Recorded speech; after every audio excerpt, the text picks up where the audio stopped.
لوگوں کی اس کا پرچار کیا،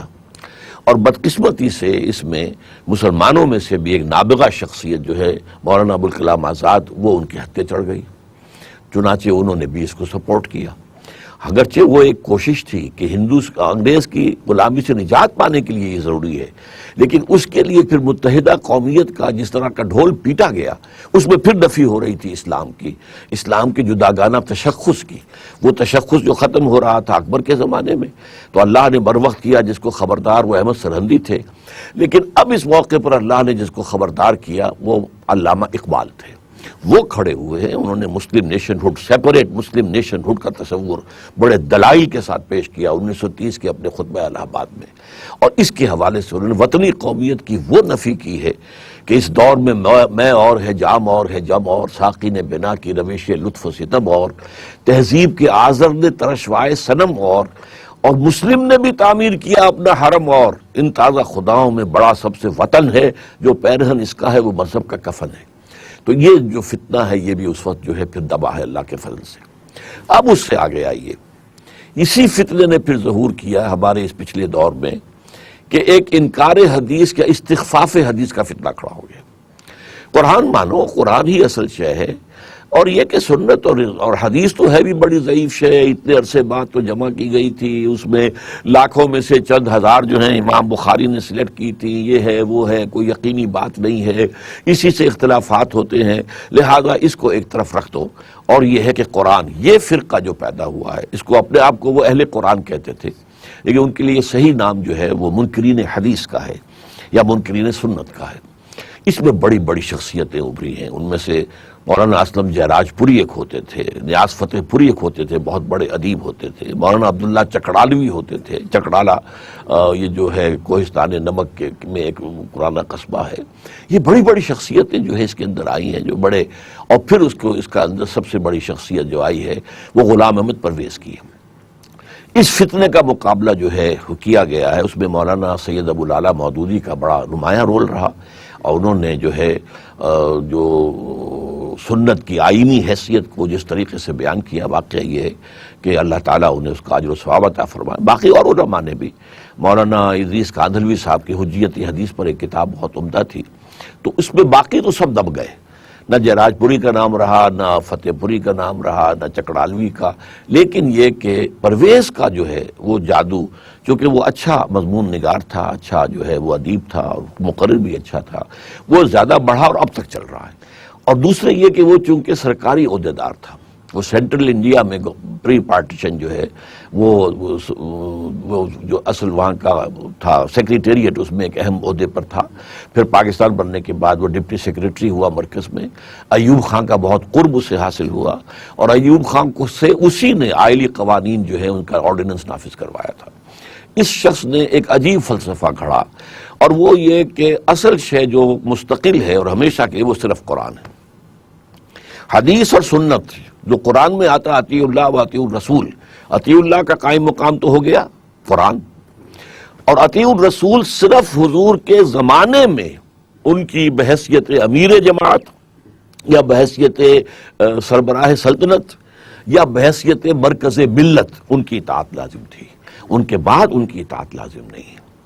اور قرآن کو ہم سمجھ سکتے ہیں، عربی زبان ہے، اس کی لغت ہے، اسے سمجھیں، اور ہم اپنی بن مانی جو ہے جو ہمیں سمجھ میں آئے تفسیر کر سکتے ہیں، اس کے لیے کوئی ضرورت نہیں ہے کہ حدیث کو سمجھا جائے اور حدیث کے حوالے سے بات سمجھی جائے۔ یہ فتنہ تھا کہ جو یہ ابھی چل رہا ہے، اور یہ ہمارے انگریزی پڑھے لکھے لوگوں کے اندر اسے کافی نفوذ حاصل ہوا،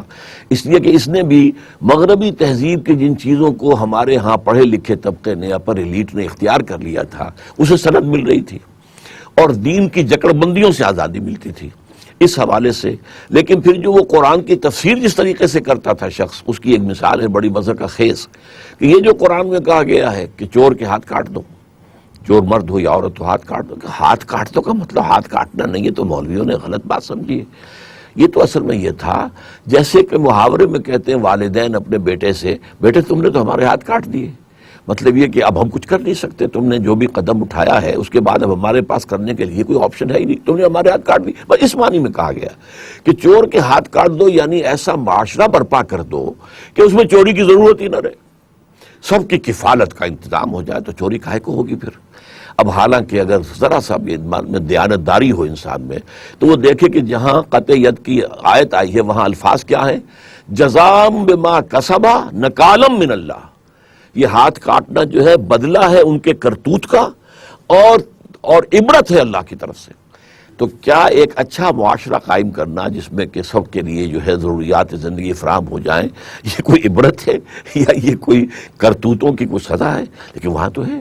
تو اس طریقے سے جب قرآن کو آپ سنت سے علیحدہ کر لیتے ہیں تو پھر قرآن کو، جسے ہم کہتے ہیں موم کی ناک کی طرح جدھر چاہیں موڑ دیں۔ یہ تو ہے میں نے آپ کے سامنے 1400 سال میں جو فتنہ رہا ہے کہ اللہ اور اس کے رسول کے مابین تفریق، وَيُرِيدُونَ أَن يُفَرِّقُوا بَيْنَ اللَّهِ وَرُسُلِهِ وَيُرِيدُونَ أَن يَتَّخِذُوا بَيْنَ ذَلِكَ سَبِيلًا، اس کے درمیان میں ایک راستہ نکالیں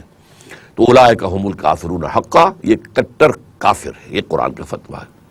اب جو عہد حاضر کا سیناریو ہے اس میں مسئلہ کیا ہے؟ دجال اپنے 2 ہدف پورے کر چکا ہے۔ پوری دنیا میں اب حاکمیت عوام کا نظریہ اور اللہ کو سیاست اور سیاست سے نکال کر اللہ ہو، خدا ہو، کوئی اور ہو، ان کو نکال کر علیحدہ مسجدوں میں، مندروں میں، سینیگوگز میں، چرچز میں بند کر دینے کا معاملہ تو ہو چکا جس کا نام سیکولرزم ہے۔ تو دجال نے خدا کو بے دخل کر دیا، کوئی آسمانی شریعت، کوئی آسمانی قانون، کوئی آسمانی ہدایت، کوئی سوال نہیں۔ ہم خود قانون بنائیں گے، جو چاہیں بنائیں، ہم 2 مردوں کی شادی کو جائز قرار دیں اور ان کو رجسٹر کریں گے، ہمارا ہے۔ شراب پر پابندی لگائیں، اس کا بھی اختیار ہمیں، نہ لگائیں اس کا بھی اختیار ہمیں ہے۔ تو اس اعتبار سے اس میں دجال کی دجالیت جو ہے پوری فتح حاصل کر چکا ہے۔ دوسری سطح پر معیشت کے نظام میں سود کا تانا بانا بن کر اس نے جو ہے جو سب سے بڑا گناہ ہے اسلام کی روح سے، قرآن کی روح سے، جس پر یہ آتا ہے کہ اللہ اور اس کے رسول کی طرف سے اعلان جنگ ہے اگر تم باز نہیں آتے،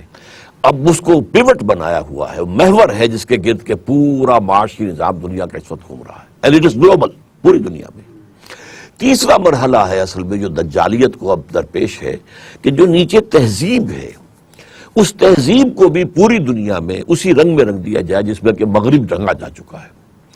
لہٰذا ان کی طرف سے اب جسے وہ سوشل انجینئرنگ کہہ رہے ہیں، جس کے لیے کہ کائرو کانفرنس ہوئی، پھر 5 برس کے بعد بیجنگ کانفرنس ہوئی، پھر کائرو بیجنگ +5 کانفرنس ہوئی، یہ سب کیا ہے کہ یہ سارے رشتے ناتے یہ ان کو دوبارہ سے بلڈ کیا جائے۔ عورت آزاد ہے، اگر وہ پروسٹیٹیوشن کرنا چاہتی ہے آپ کو کیا اعتراض ہے؟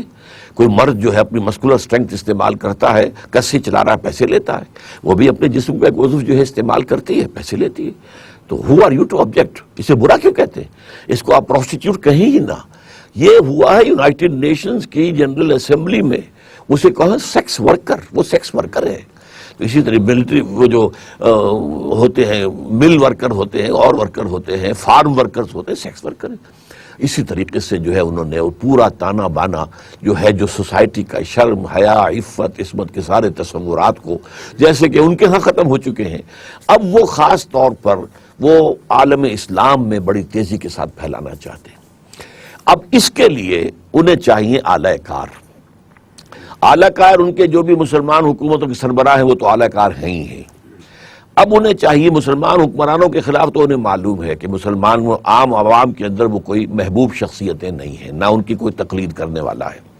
انہیں چاہیے ایسے دانشور کہ جو یہ جو گیپ ہے ویسٹرن سویلائزیشن اور مسلم سویلائزیشن میں اسے وہ پر کر سکے، برج کر سکے۔